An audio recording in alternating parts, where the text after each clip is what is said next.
daawadayaal ku soo dhawaada saxafi films oo alaabad ka dhigata barnaamijyada aynu kaga hadalno arrimaha Bollywoodka ee dalkaasi Hindiya.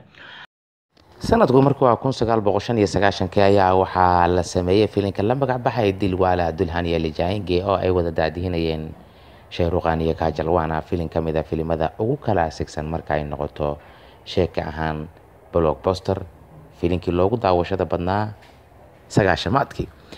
haddaba filimkaasi Dilwala Dulhaniya Le Jayenge taariikh weyn ayuu dunida daafeeda ka dhigay iyo gaar ahaan gudaha dalkaasi Hindiya. waana filim aanan marnaba ka digin tiyaatarada dalkaasi Hindiya oo ilaa maantay oo sameyntiisii laga joogo 23 sano kadib ayaa dad badani ay daawadaan oo ay xiiseeyaan. qisada filimka ku jirta ayaa lamaanayaal badan waxa ay go'aansadeen qaabka ay Kajal iyo Shah Rukh Khan isu guursadeen in ay isu guursadaan. isteelkaasna wuxuu noqday isteel ka hirgelay gudaha dalkaasi Hindiya.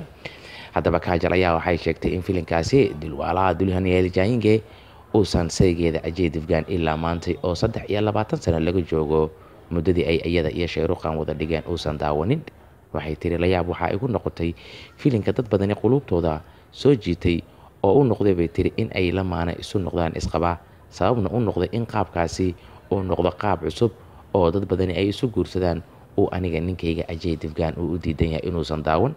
waxay tiri wax kasta waa uu ogol yahay oo waa uu iga yeelaa, laakiin halka shay oo uusan Ajay ilaa maanta iga yeelin waa aan wada daawana Dilwala Dulhaniya Le Jayenge. waxay tiri filimkaasi taariikh badan ayuu aniga ii leeyahay, balse ninkayga ma aqaano halka uu ka arkay iyo sababta uu ku diiday in uu daawado Dilwala Dulhaniya Le Jayenge. Kajal ayaa waxay sii raacisay maraan weydiiyey saygayga sababta uu ku diidan yahay daawashada filimkaasi. waxa uu yiri filimkaasi waan daawan lahaa, laakiin buunbuunintiisa iyo qaabka loo xayeysiiyey ayaanba iga gadmin. markii aan dareemay buu yiri inuu yahay filim la buunbuuniyey ayaan go'aan waxaan ku qaatay in labadeeda indhoodba aanan saarin. muuqaalku doona ha lahaado, sheekadu doona ha lahaado, qisadii la doona ha ku jirto, go'aan ayaanba qaatay, mana igu qasbi kartid ayuu iigu jawaabay bay tiri Kajal Devgan. haddaba daawadayaal, Dilwala Dulhaniya Le Jayenge waa filim aad wada daawateen intiina aflaanta ku xiran. markii aad fiirisaan amaba eegtid qisada ku jirta filimkaasi waxaa kuu soo baxaysaa in jacaylku uu yahay waxaan la xadidi karin.